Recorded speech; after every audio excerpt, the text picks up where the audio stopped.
मेरे इस्लामिक भाइयों बहनों, अस्सलामु अलैकुम वरहमतुल्लाहि वबरकातुहू। मैं आज आप लोग का सामने नमाज की शर्त के बारे में थोड़ा बयान करने वाला हूँ। देखिए, नमाज की कुछ शर्त है जिनका पूरा किए बिना नमाज नहीं हो सकती या सही नहीं मानी जा सकती है। कुछ शर्त का नमाज के लिए होनी जरूरी है, तो कुछ शर्त का नमाज के लिए पूरा करना जरूरी है। तो कुछ शर्त का नमाज पढ़ते वक्त होना जरूरी है। नमाज की कुल शर्त कुछ इस तरह से है। 1 नंबर बदन का पाक होना, 2 नंबर कपड़ों का पाक होना, 3 नंबर नमाज पढ़ने की जगह का पाक होना, 4 नंबर बदन के सतर का छुपा हुआ होना, 5 नंबर नमाज का वक्त होना, 6 नंबर किबले की तरफ मुंह होना, 7 नंबर नमाज की नियत यानी इरादा करना। देखिए, 1 नंबर में जो आया तो बदन का पाक होना। देखिए, नमाज पढ़ने के लिए पूरी तरह पाक होना जरूरी है। बदन में कोई नापाकी लगी नहीं होनी चाहिए। बदन में कोई गंदगी लगी हुई या नापाकी लगी हुई तो वजू या गुस्ल करके नमाज पढ़ना चाहिए। 2 नंबर में जो आया कपड़ों का पाक होना। नमाज पढ़ने के लिए बदन पर पहना हुआ कपड़ा पूरी तरह पाक होना जरूरी है। कपड़ा में कोई नापाकी लगी नहीं होना चाहिए।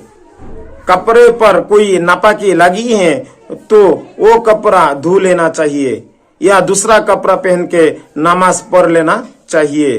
3 नंबर में जो आया नमाज पढ़ने की जगह का पाक होना। देखिए, नमाज पढ़ने के लिए जिस जगह सुनी गई है वो जगह पूरी तरह पाक होना जरूरी है।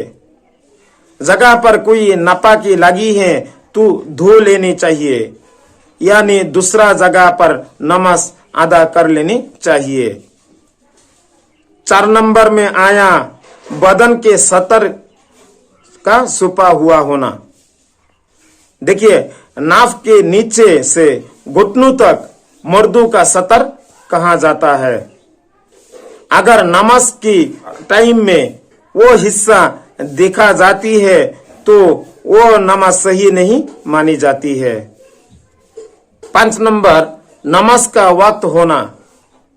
देखिए, कोई भी नमाज पढ़ने के लिए वक्त होना बहुत जरूरी है। वक्त से पहले कोई नमाज पढ़ी नहीं जाती है। वक्त के बाद पढ़ी गई नमाज को काजा नमाज मानी जाती है। 6 नंबर किबला की तरफ मुंह होना। नमाज किबला की तरफ मुंह रुक करके नमाज पढ़ना जरूरी है। मस्जिद में इसका कोई फिक्र नहीं, क्योंकि मस्जिद तो किबला की तरफ ही होती है। अगर अकेले नमाज पढ़ने के इरादा कर लिया तो वो किबला की ख्याल रखना बहुत जरूरी होती है। 7 नंबर नमाज की नियत करना यानी इरादा करना। देखिए, नमाज पढ़ने के लिए जब खड़ा होता हूँ वो टाइम में नियत करना, मैं ये नमाज पढ़ता हूँ, मैं वो नमाज पढ़ रहा हूँ, ऐसा नियत करना भी एक नमाज की शर्त में आती है। देखिए मेरे इस्लामिक भाइयों बहनों, ये जो 7 शर्त है नमाज की, ये पूरा एक एक शर्त मानने को बहुत जरूरी है। जो कोई शख्स वो 7 शर्त को नहीं मानती है उसका नमाज सही नहीं होती है।